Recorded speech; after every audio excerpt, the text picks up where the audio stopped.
সে যখন তার পায়ের ওপর থেকে চাদরটা সরালো, সে দেখল ওই লাবুবু ডলটি তার পা কামড়ে কামড়ে খাচ্ছে।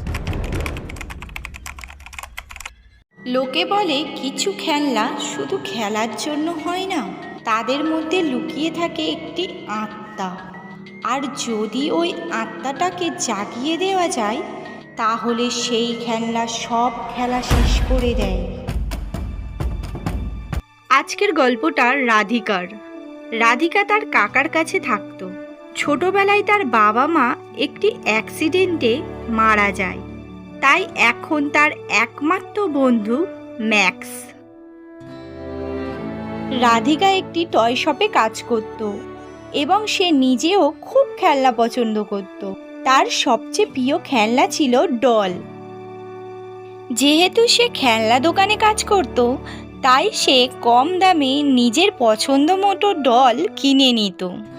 তার ঘরে আলাদা আলাদা দেশ থেকে আসা অনেক ডল ছিল।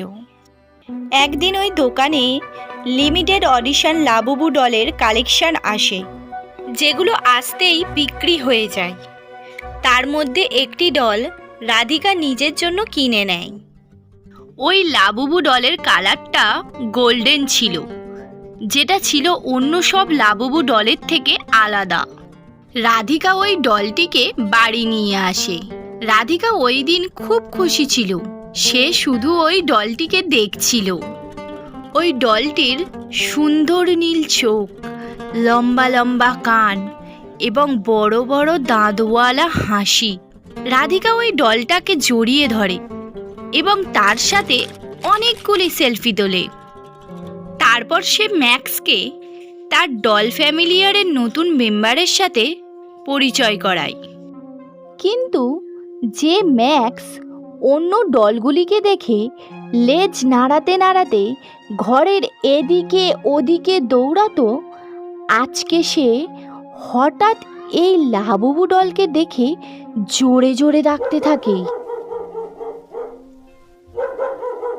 রাধিকার এই ব্যাপারটা একটু আশ্চর্য লাগে, কিন্তু সে ভাবে ম্যাক্স হয়তো ভয় পাচ্ছে, তাই সে ডলটাকে জায়গায় রেখে ঘুমাতে চলে যায়। পরের দিন সকালে রাধিকা অফিসে যাওয়ার সময় ম্যাক্স তার পথ আটকায় এবং জোরে জোরে ডাকতে থাকে। রাধিকা ম্যাক্সকে বকে, কিন্তু ম্যাক্স তার কথা শুনছিল না। তাই রাধিকা রেগে গিয়ে ম্যাক্সকে বাথরুমে বন্ধ করে দেয় এবং অফিসে চলে যায়। ওই দিন টয় শপে রাধিকার সবচেয়ে খারাপ দিন কাটে। সবসময় সবার সাথে হেসে কথা বলা মেয়েটা আজ একটা কাস্টমারের সাথে ঝগড়া করে। হঠাৎ সে ওই কাস্টমারের উপর চেঁচিয়ে ওঠে।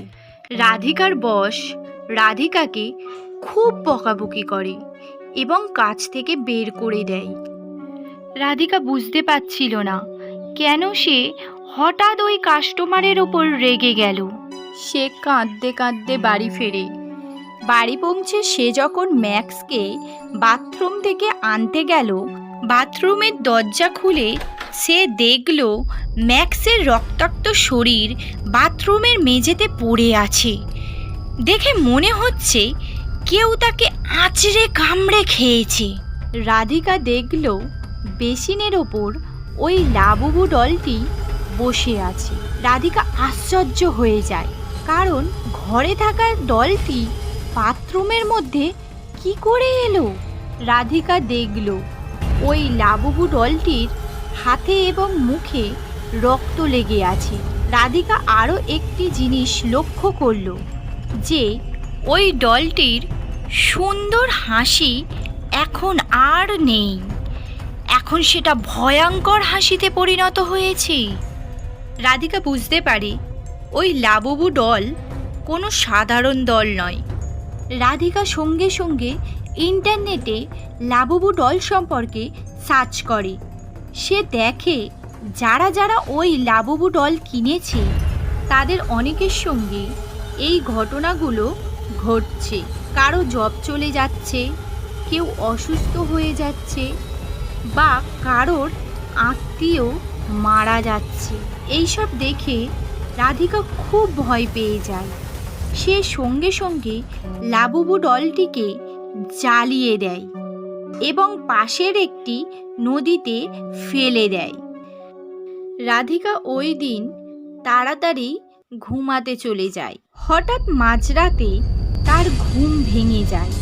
তার শরীর প্রচণ্ড দুর্বল লাগছিল, যেন তার সব শক্তি কেউ চুষে নিয়েছে।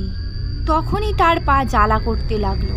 সে যখন তার পায়ের ওপর থেকে চাদরটা সরালো, সে দেখলো ওই লাবুবু ডলটি তার পা কামড়ে কামড়ে খাচ্ছে।